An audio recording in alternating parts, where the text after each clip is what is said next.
Hey everyone, this is Karen Waxman, founder of Retail MBA.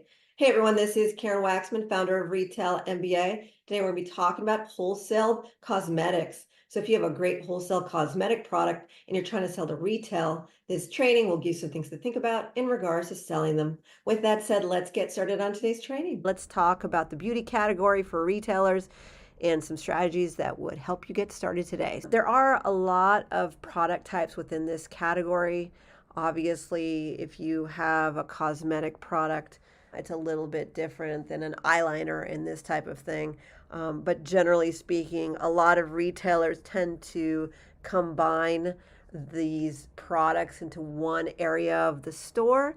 And the reason why that's important is because buyers purchase for different product categories in general. And so if you have a beauty product, look for the beauty buyer and so forth that could support you. As I mentioned, it depends on retailer and so forth, but ultimately they have buyers for every product category and they're looking to purchase new things. It's a very competitive market. I'm sorry to say this to you guys. That doesn't mean that you shouldn't go after stores. It just means that there's a lot of people creating beauty products in all those different categories, and you're gonna have to differentiate yourself. One of the problems people have is that there's just these major brands and they're out there and they are dealing with the retailers consistently, whereas other categories you're not dealing with as much competition with big corporations and so forth. All the L'Oreals and the Almays, they're all coming up with a variety of different products as well as the higher end stuff and so forth. Whatever it is for you, just be aware that if you're going to come up with products that are for the cosmetic and beauty industry, you're just going to have to really reach out to retailers very strategically, come up with your best story and your best foot forward so that you can support yourself. There are people out in the world who can help you come up with your pitch and your story. We do stuff like that, but just because of the nature of this audience, you're just going to have to deal with the fact that you're going to have to come up with a really attractive story for the buyers to be interested in your product. Sephora is an example of that. Every person who has a cosmetic or beauty product really wants to sell to Sephora. It's a great store, it's a lot of fun, and it's always a dream retailer. The problem with retailers like that in niche markets is that all of the people who are reaching out to them are reaching out to them. So all of your competition is contacting them and so forth. I'm not trying to be negative here. I just want to give you some things to consider and then help you think this through in a positive way as well. But anyway, so Sephora is a retailer that every single beauty company is reaching out to.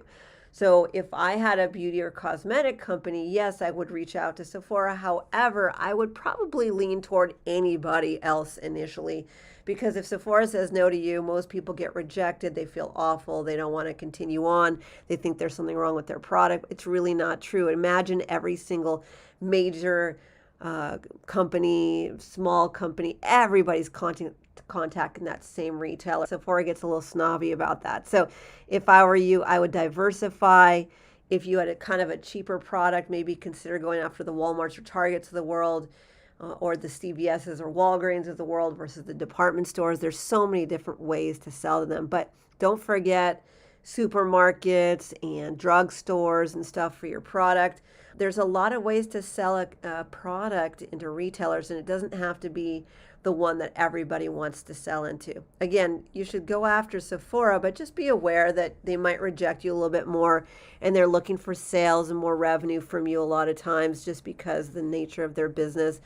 So there's nothing wrong with going after other retailers and maybe coming back to them once you got some more sales and stuff if they do say no to you.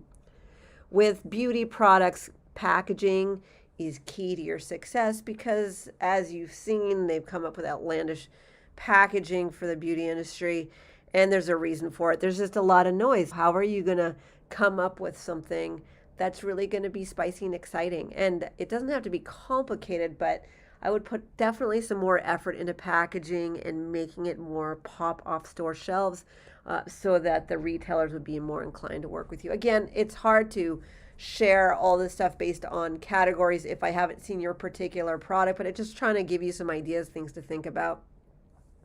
Brand is obviously important. If you're going to try to sell to Macy's or something like that, they're definitely going to want to have a variety of different products that they buy at the same time. and whole assortment, whereas you can sell to Walgreens and just sell one unique product. So also, if you have an entire product line versus a product, it does depend on which retailer you want to go after.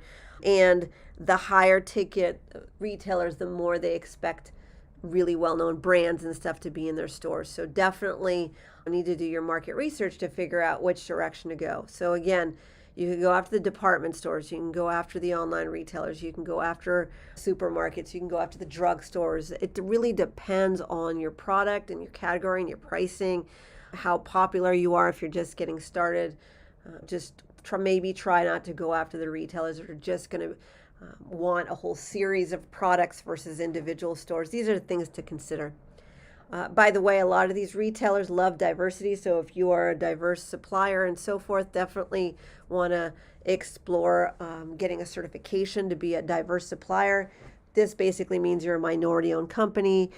They love stuff like that. There are organizations, and I have separate trainings on certifications and so forth in other recordings of mine. You can always take a look at our free 90-minute training that we have listed on retailmba.com. We have it on every page, so if you want to just opt in to get access to a full training on everything there is to know about selling to retailers, we talk about certifications and so forth if you want to learn more. But generally, they love diverse suppliers and so forth because a lot of times in certain industries, certain retailers, diversity is common with their audience, and so they care about their audience. Places you could conceivably sell to are Groupon, Outlook. Depends on if Groupon Goods is still selling stuff. Currently they are. They do change and so forth. But there are retailers that you can sell to, but then there's also websites that you can sell to and so forth.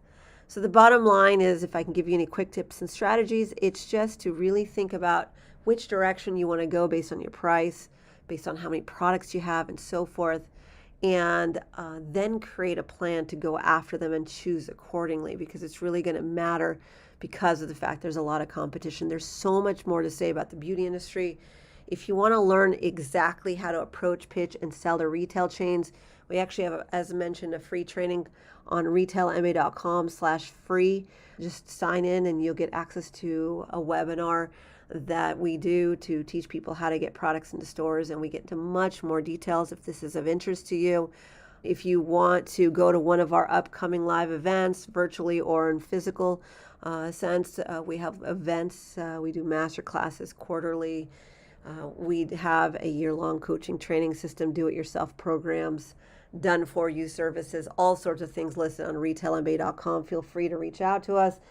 We're happy to communicate with you, and we work with so many different brands. Definitely take a look at our testimonials and see how much success people have had with our information and courses and services and so forth. And please subscribe to our channel and like this and support us. We appreciate you. Share with your friends, and thank you so much for your time.